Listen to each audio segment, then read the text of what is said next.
Hi, everybody. Welcome to 32Soft's first webinar of 2019. I'm Denise, your host, and with me to present is QAD expert Don Lindsey, to whom I will hand off in just a moment.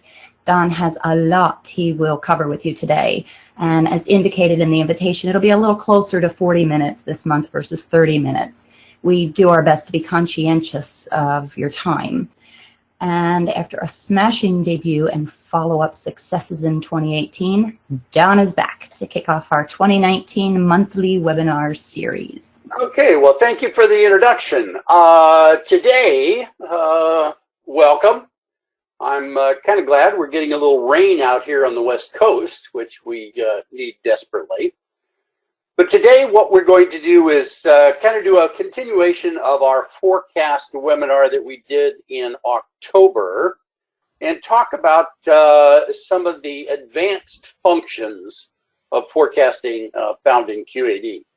Having read the registration questions, it looks like not too many of us are familiar with the simulation forecast functionality in QAD. So we'll cover just a brief introduction to what simulation forecast is, some general concepts. Then we'll talk about how to set up the forecast simulation. And then we'll look at how we go about using forecast simulation. I'm curious if any of the participants are familiar with IBF, the Institute of Business Forecasting. If you have anything to do with forecasting, I would highly suggest that you look up the IBF on the internet. They were established in 1981, and they are kind of the leading experts on how to do forecasting. I myself was a CPF at one point and was very involved in the forecasting process when I was a master scheduler. And I highly recommend that. We'll also cover some of the competitors. We'll talk a little bit about things like demand solutions, Profix, Loft, zip forecasting, some of the competitive processes that compete with the QAD advanced or simulated forecast. There's lots of terminology that you probably ought to become familiar with. If you don't understand a particular term, you can always look at the data definitions in the QAD website or Google it. There's lots of different terms that people use specific to your company. So as we get through the presentation, if you've got any questions, be sure and ask. This is generally the way that QAD deals with forecasting. Obviously, you sell things, and we're going to have a webinar later in the year that addresses the whole question of sales orders and demand management. It's a big subject.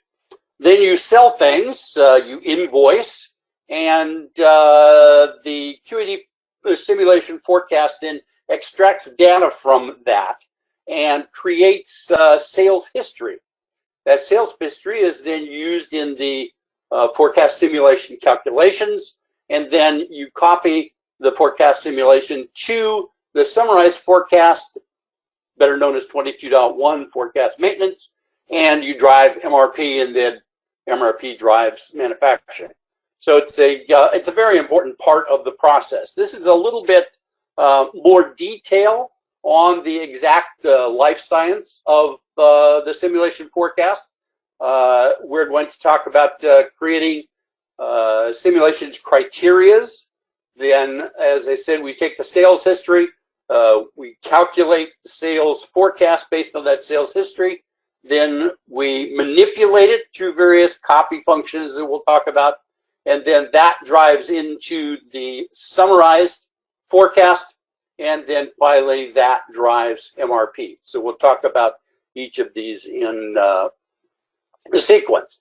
The assumptions of the simulation forecast are that you're going to use this to plan production and manage inventory. So just that basic statement, the basis of S&OP, or sales operations planning, I hope most of us have sales and operations planning processes in place. But we're going to use the forecast simulation to drive manufacturing.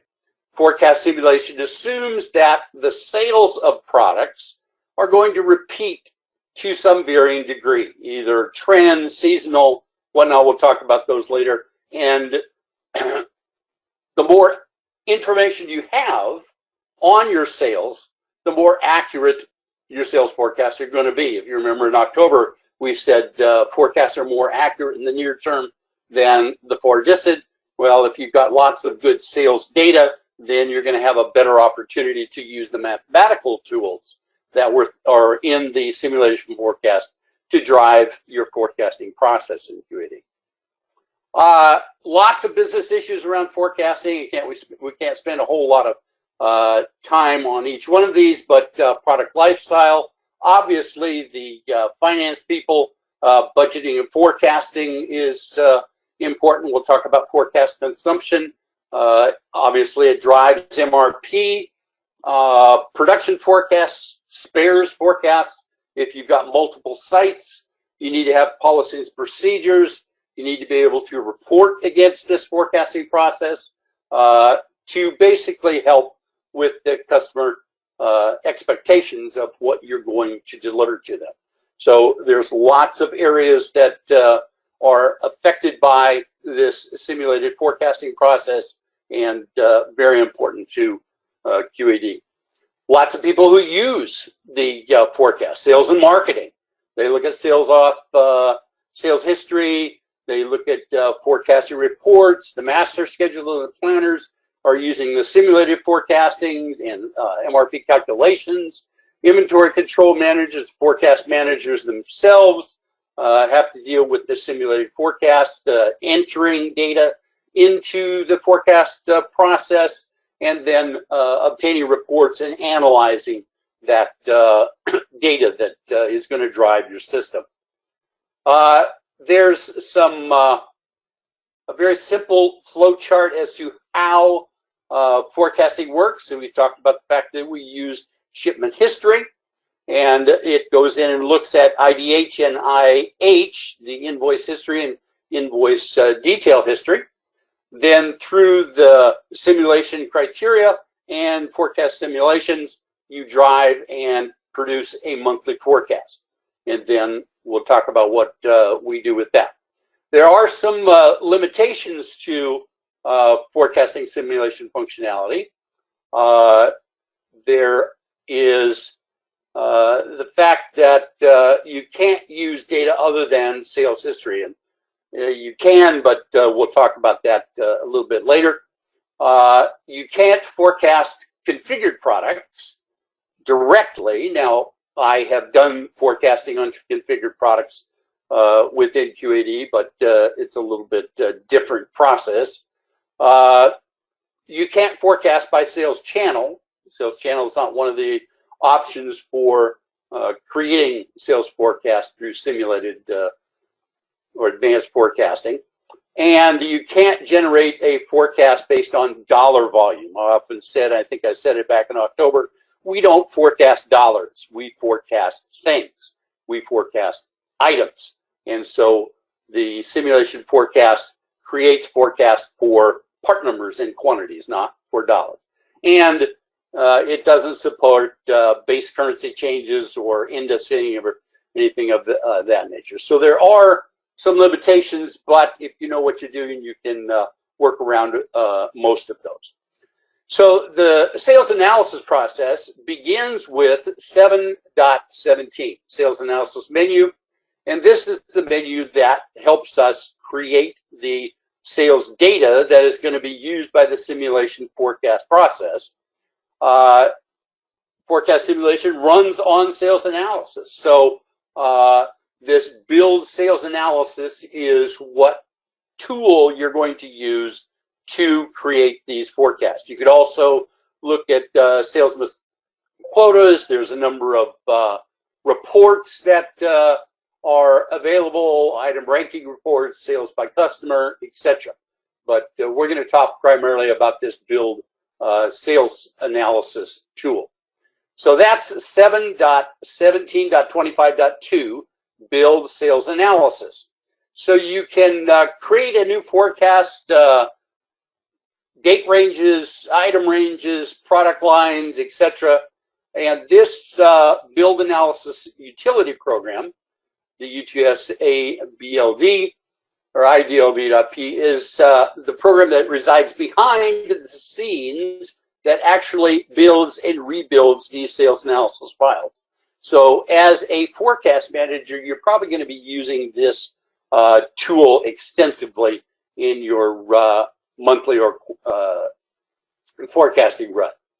Then once the sales history has been created, you can go in and you can look at sales by item, lots of other. I had a couple of people ask me or complain that users don't have visibility to the sales data that is created in the simulated forecast. But if you build browsers for forecast summary, invoice history, simulation forecast, part master, customer, sales order, you should be able to get all of the information you need to control your system. Or for those of you who might have cyber query, a great tool to get at the data in the forecasting process. 7.17.23, sales analysis, delete and archive. You're also going to be probably using this extensively. One of the problems with forecast criteria, as we'll talk about, is that it's once you've used it, you can't reuse it. So you might have to delete. You can reload these forecast criteria through 36.16.5, but you should always keep track of the label, the content description, so you can have a record of what that is, so that if in fact you have to do this sales analysis, delete and archive, and reload, you've got those bits of information. So how do you set up forecast simulation? Well, this is just a simple forecast life cycle flowchart. We start off here with what's called simulation criteria maintenance. We'll talk about that. That drives into the simulated forecast calculations. Then you manipulate the various forecast IDs or criteria IDs, finally driving that down into summarized forecast, which is drives into the 22.1. You run MRP, and you go ahead and start to execute in production and work order. There's a couple of control file settings in 7.1.24, the sales order control file, that we probably ought to be aware of. First of all, in the control file, there is this integrate with sales analysis. You should check that to yes. That's going to allow the system to interface with this sales analysis process. And then if we are familiar, I think we talked about this a little bit in the October webinar, the sales control file consume forward and consume back settings. Those two settings, if you do backward or forward consumption at 0, you can get requirements that tell you to produce exceeding the forecast. So it's basically a tool to allow you to stabilize the consumption of the forecast across the planning horizon. You can do backward or forward scheduling. If you use backward scheduling, then whatever demand comes in, you can consume forecast for past periods. Or if you've sold the amount of the forecast in the current period, if you use the forward consumption setting, then you can consume forecast in future periods. So it's very important, because the failure to control these forecast settings can let demand into the time fence and require new orders to support this uncontrolled consumption of forecast.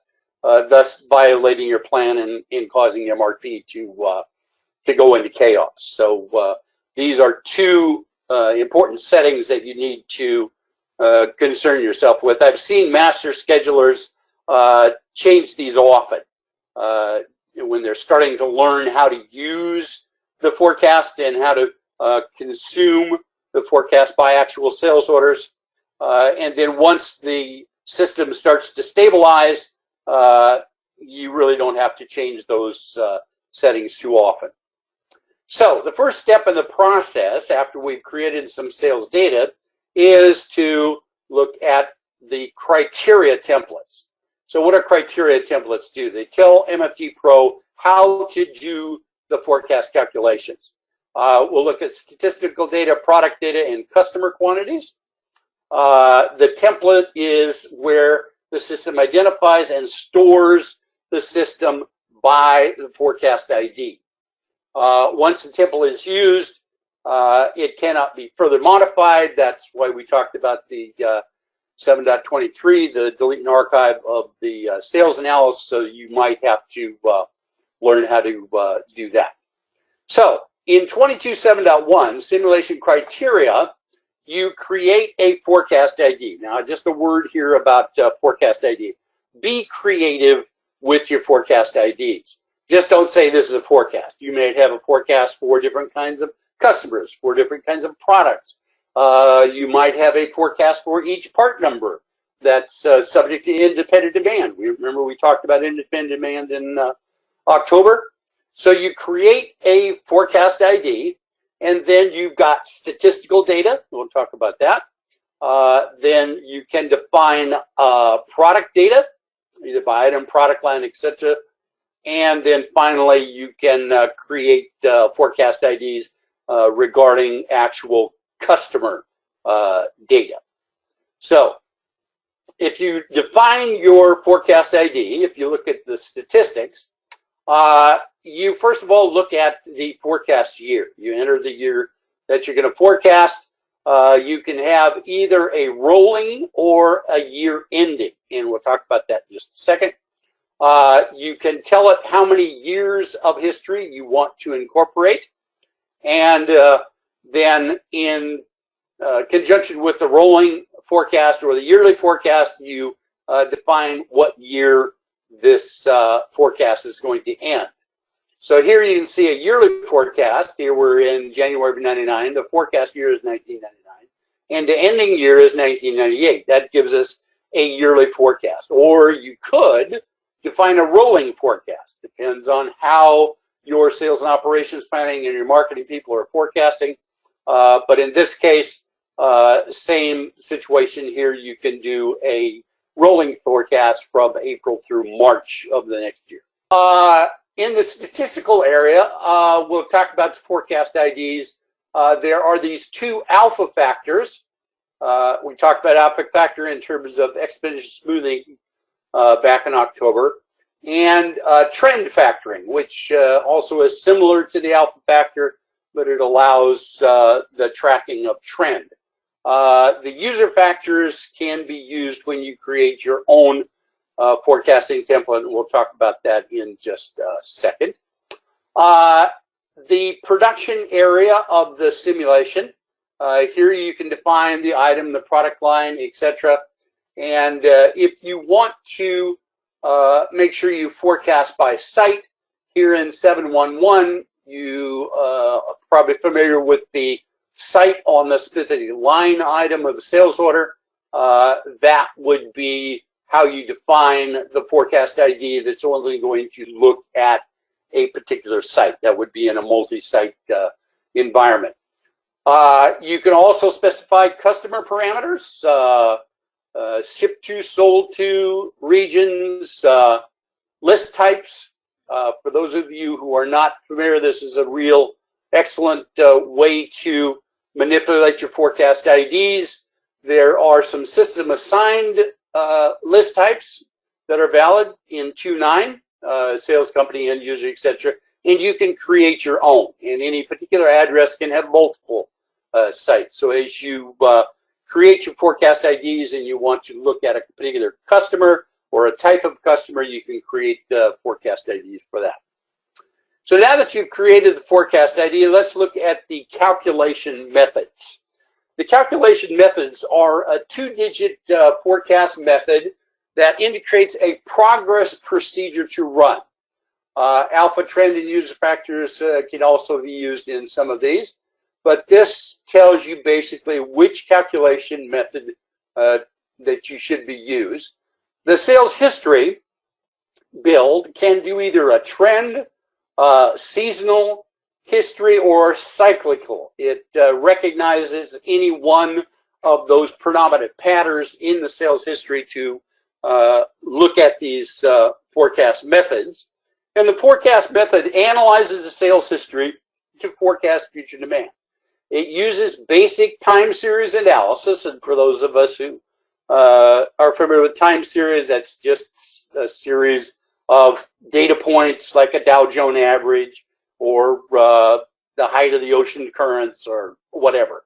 So it's a mathematical manipulation of these time series analysis, and it uses 6 forecasting methods that are coded in QAD, or you can use your own. Now the method codes are 1 through 6 are predefined, they're for QAD. I mean, they're already predefined by QAD. There are 07 through 50 are reserved for QAD for future enhancements, whatever they're going to do with that. And then 51 through 99 are for self-defined or company or user-defined forecasting methods. If a method is 00, it indicates that the forecast detail records are not generated by the system, but they're entered manually. And you can do that a number of ways. We'll talk about some data loaders and sim loading, etc. Okay, so here's the predefined method codes: double moving average, double exponential average, linear exponential, classic decomposition, and simple regression. And we talked about most of these in October when we looked at the various forecasting techniques. And then there's a forecast one that's called the best fit. If you look at how the methods work, double moving average, it's the simplest of the forecasts, and it basically creates a forecast that looks at the moving average of sales history. There's a double exponential smoothing formula. If you recognize this formula from October, this says that this is going to generate a forecast that follows that curve. We've got linear exponential smoothing, which incorporates both 10 and seasonal factors if you want to, uses alpha and trend factors, and basically requires 2 years of history. So that would be a forecast that would be created by method 4. Method 5 is classic decomposition, which takes trends, cyclical, and recognizes those impacts on the forecast. And then probably the most complex is simple regression. If any of you are familiar, sum of the least squares is one of the regression tools. And this is the forecast that generates a value for Y based on an alpha and beta factor and an X known variable. So that would create a method 6 forecast. So method 1 is the best fit.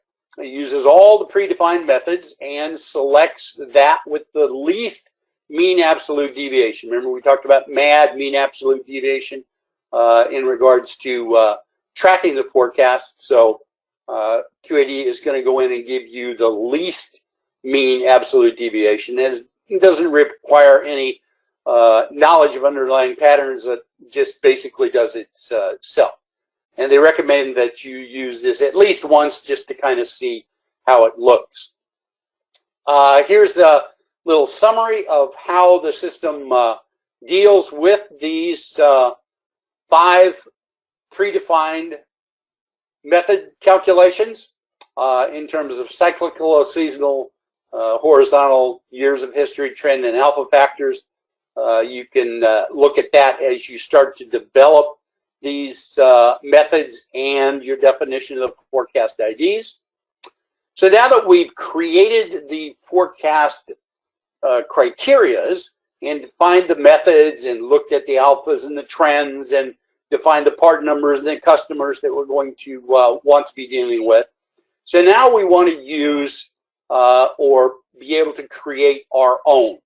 So if you want to add a new forecast method, you can create your own method and use these user factors in the incorporation of that.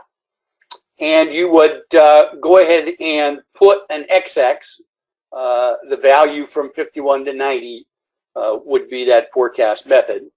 There are some rules for adding methods, such as the name of the program must be written and accessible to QAB before the number is defined in 22.717.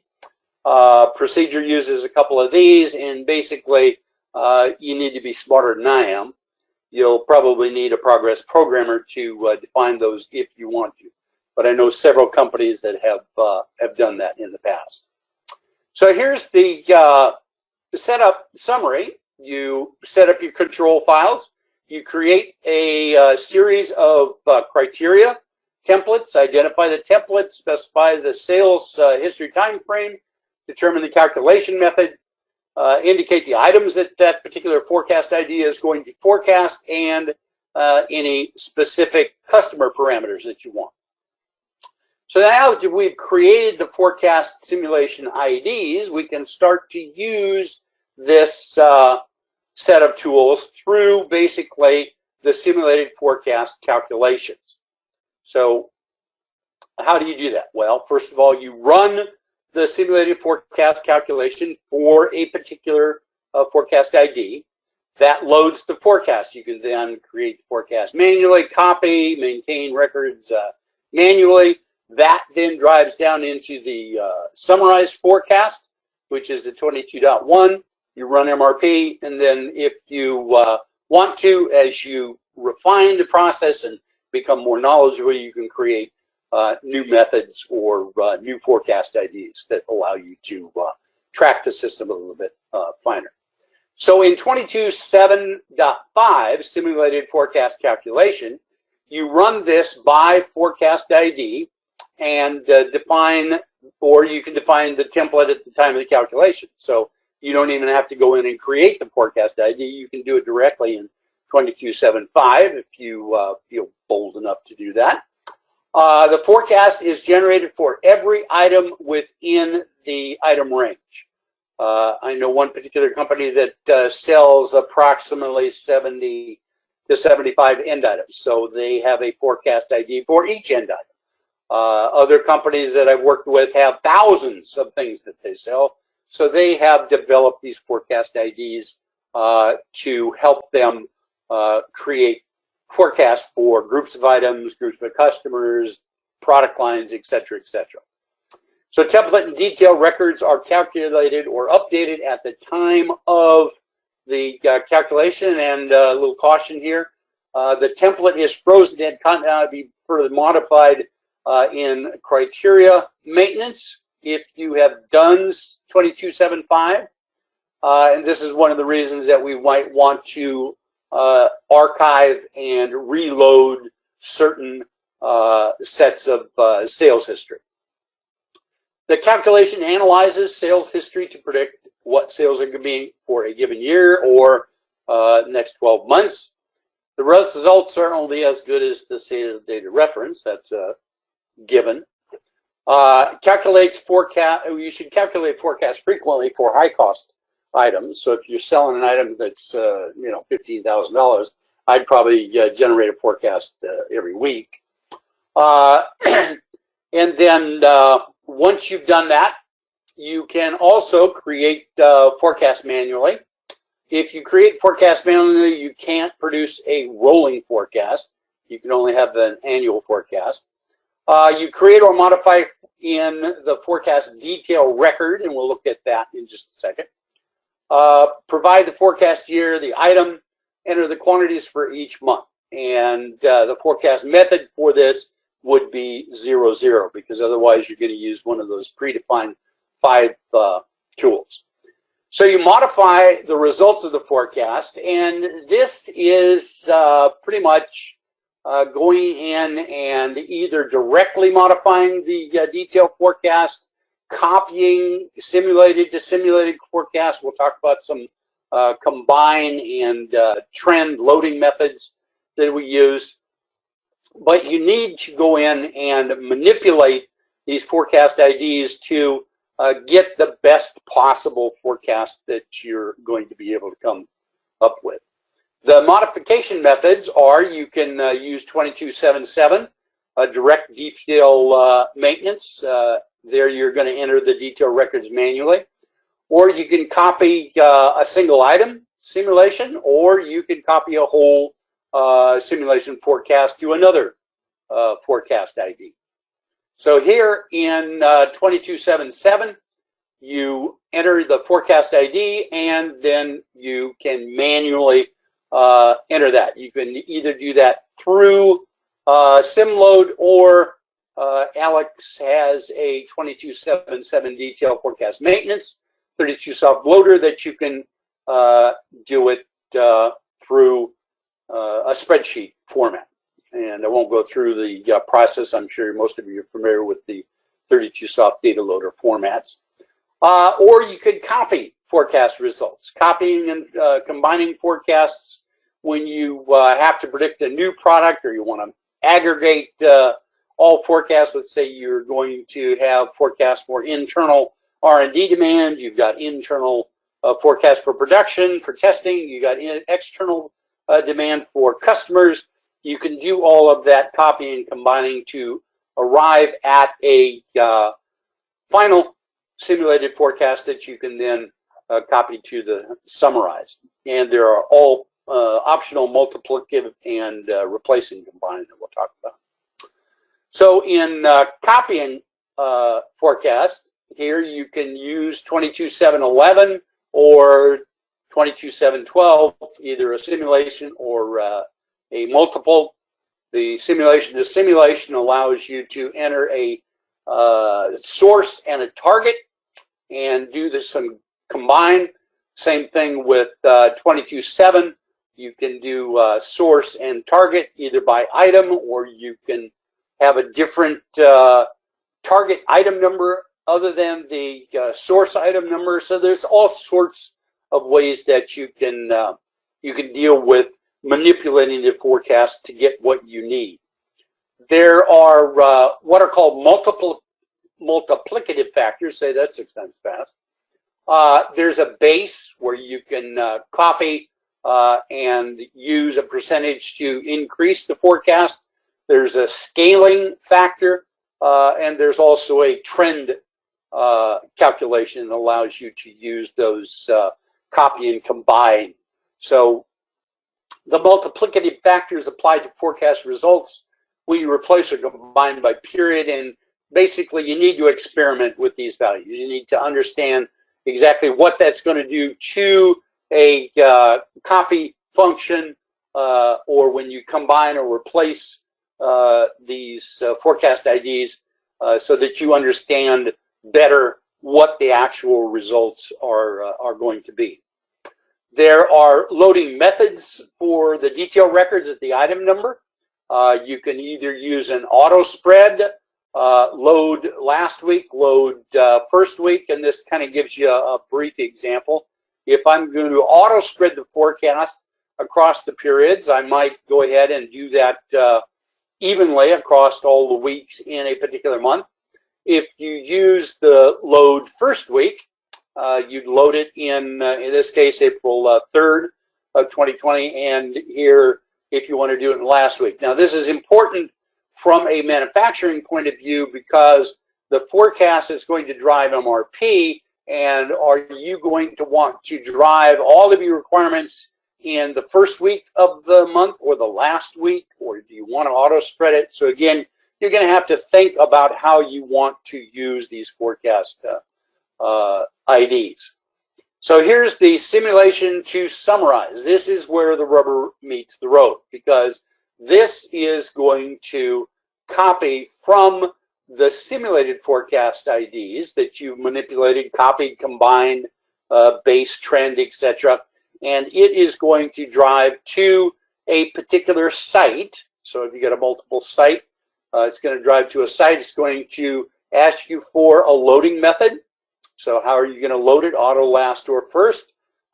You've got a replace or combine option that you can use, and then finally update. If you just want to see what the results are going to be, you wouldn't update it. If you did, you're going to send the data to the MRP process. So a little caution. Be cautious when copying or combining forecast results. From a statistical point of view, the results may not be a valid forecast, but if you're doing a new forecast for a new product, or you want to manipulate a forecast and eliminate some exceptions that occurred in sales history that you don't want included in the next forecast, you could do that. You should also aggregate and combine historical status before doing the calculation. And the multipliers applied to source quantity before replacing or adding to the target quantity. So those multiplicative factors are going to drive into the summarize. You can also sim load data, okay? If any of you are familiar with sim loading, 3651 or 3615.1, you do it by group number, or there's a number of different ways. We are going to have a webinar on using sim loading later in the year, so if you're interested, you might think about attending that one. And then that drives, that forecast simulation to summarize forecast drives into 22.1. So if any of you are familiar with driving the forecast in 22.1, put the part number, the site, the date, and then you can enter the data in either manually or, again, Alex has a couple of data loaders that you can either do by period or by month.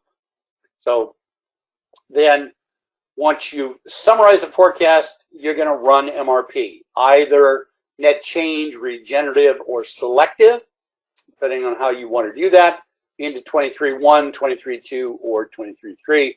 And then that obviously is going to drive down into purchasing and work orders, and that's actually going to run your system.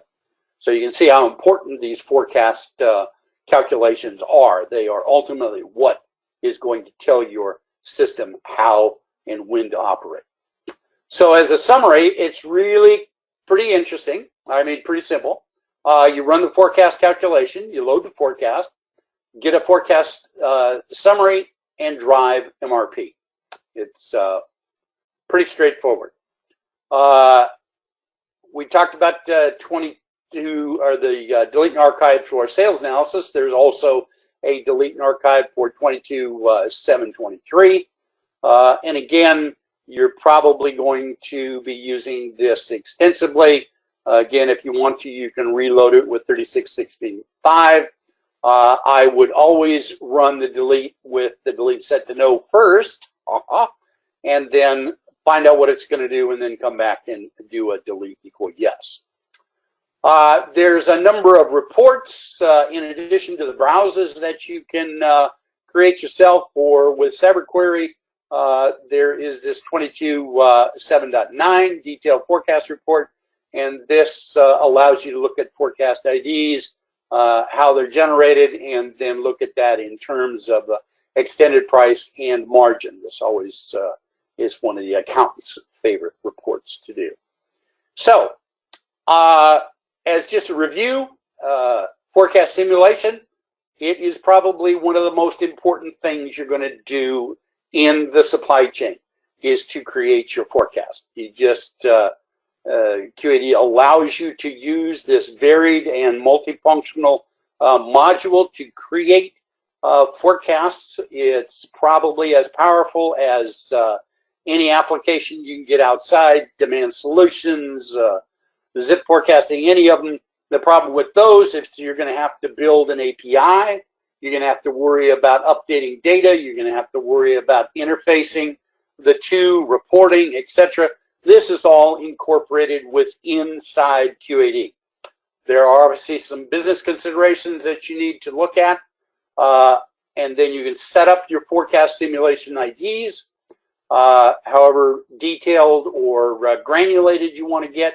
You need to put some thought into that process, and then using the forecast simulations, once you go through that copying and updating of the simulated forecast, then you can copy to summarized. So just some final thoughts. Be sure you understand this whole question of updating criterias, or what those criterias entail. Think about your forecast ID schemas on how you want to do that. Understand the methods. Experiment with the copy simulations. Understand the base scale and trending factors that you have. Understand the copy and replace that you have. And then I would have a test database off someplace to do the simulated to summarize the cost. So lots of information, but are there any questions? Okay, the first one. Is there any advantage in doing a forecast simulation but not loading it back into the system as a forecast? Oh, absolutely. Absolutely. If you are a forecast manager or an inventory manager or a master scheduler, I'm sure that you're going to be asked multiple times by salespeople or accounting people, what would happen if we did this? How would this affect? And you would do that with a simulation forecast, and then you can run reports, analyze the margin impact, and not really drive into MRP. I would suggest that your sales and operation planning process on a monthly basis is the final say-so as to whether you copy a simulated forecast tool into the summarized forecast to drive MRP. So absolutely, I would create these simulation forecasts all day. They're extensive tools to allow the organization to understand what changes in demand, changes in customers, changes in product line would be. Very, very handy tool. Great, great. We do have a few more. Can forecasts be linked to family hierarchy 33.3.1 under operations plan 33? At this particular point, no, but I have been, I've talked to Brent and a couple of guys at the at QAD, and there are plans for enhancement of this whole forecasting tool.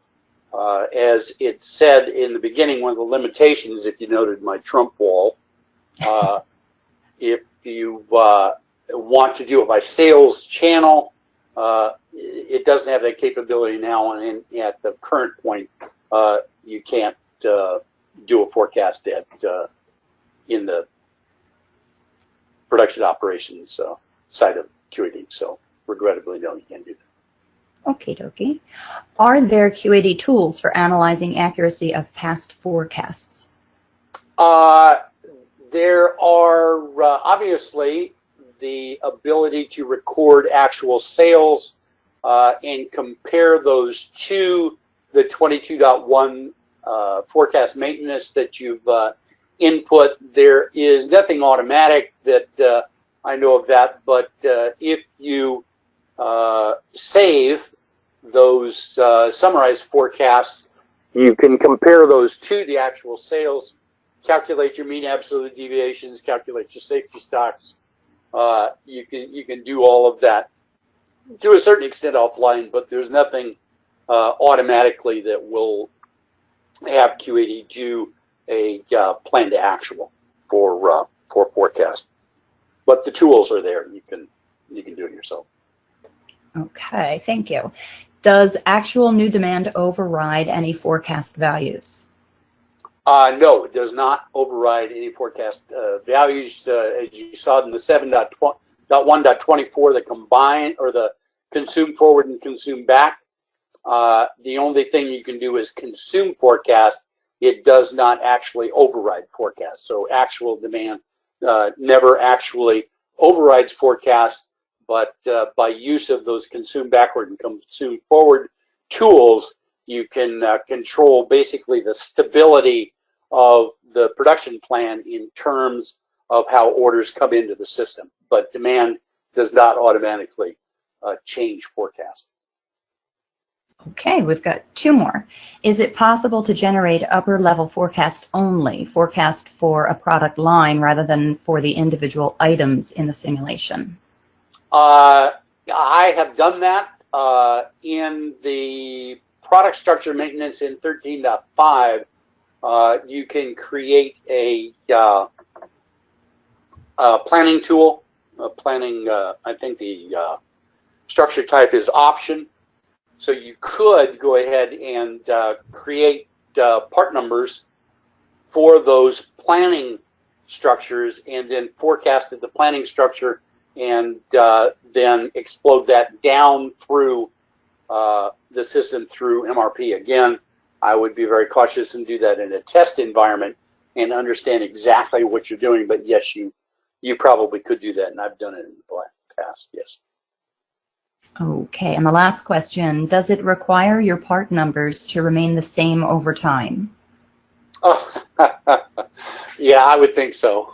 Yeah, there's Ollie White would roll over in his grave if you started to change part numbers. There's a law of uniqueness of identification. One thing cannot have multiple part numbers, and multiple part numbers one part number cannot define multiple things.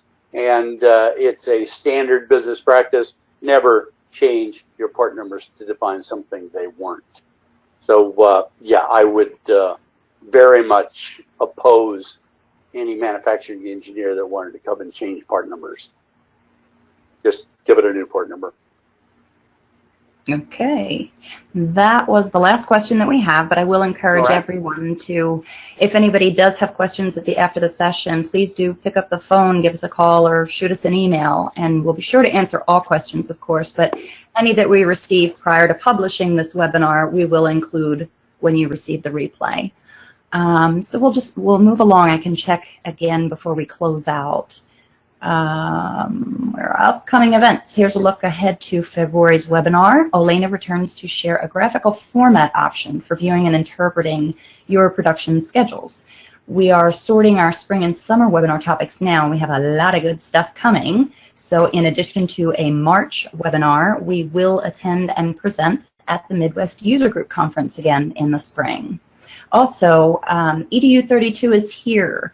In the fall, we announced the addition of our education portal dedicated to sharing knowledge and insights. And you can access EDU 32 from any of our web pages. It's right there in the top navigation. We do hope you'll check it out and let us know what you think. We did get another question. Hold on one second. I'm going to circle back. Two more questions. Does it, oh wait, no, just one more question. Is there a place to see the effect of the forecast versus the current actual demand? Is there a place to see the effect of actual demand against the current forecast? The effect of the forecast versus the current actual demand. Yeah, I think I just read that backwards. I don't know of any standard QAD reports, but I would simply create a browse against SO Master and SODD to look at the sales order, and then do a browse against FSM sum, which is the forecast summary, and do a comparison in a browse, or you could do it to FF_sum, which is the simulated forecast. So there's nothing automatic, but very easily done with browses against those tables that I had mentioned, and or if anybody uses Cyber Query, you could do it with that thing. So yeah, okay. There are ways to get at that, but nothing standard. Great. Thank you again, Don. And Don, is there anything else? That is the last question, and we can go ahead and close out unless you wanted to. No, I appreciate everybody's participation, and I would encourage you to go back and review the forecast that we did, the forecasting webinar we did in October. That'll give you a big basis to better understand the simulation forecast, I had one of the registrants say that they know that QAD propounds that we use this simulated forecast, and hopefully by going through you can understand why QAD says to use this. And the QAD simulated forecasting tools are as powerful as demand solutions or any of the other commercially available tools. It's just if you own QAD, you've already got it. There's no reason to do APIs. And I know a lot of us use Excel to do forecasting, but I'm sure most of us have tried to create forecasting templates into Excel, and it's very painful. So I would suggest you try the QAD simulated forecast functionality in 22.7, and I'm sure you'll find that it does everything that you need, and hopefully will drive you to do more stable and executable production plans. So yes, thank you for your attendance. Thank you, Don. I did make a note for myself, everyone, that I will include a link to our fall forecasting webinar, so easier for you to find and access when I send out the encore. So we'll have that. Don, I did ask a question about a spreadsheet of you, but we can talk more about that offline. I'll go ahead and close out for everybody today. As always, well, let me also show you our final thought here. I did get the okay from Don. He got a chuckle, so I'm hoping you do too. A good forecaster is not smarter than everyone else, though it may seem like it. He merely has his ignorance better organized. Okay. So thanks very much for your time today, everyone, Don especially. We hope you'll join us again next month. And meanwhile, keep warm and dry if you're on the path of these winter storms. And have a great day, everybody. Thanks again for joining us. Have a nice day.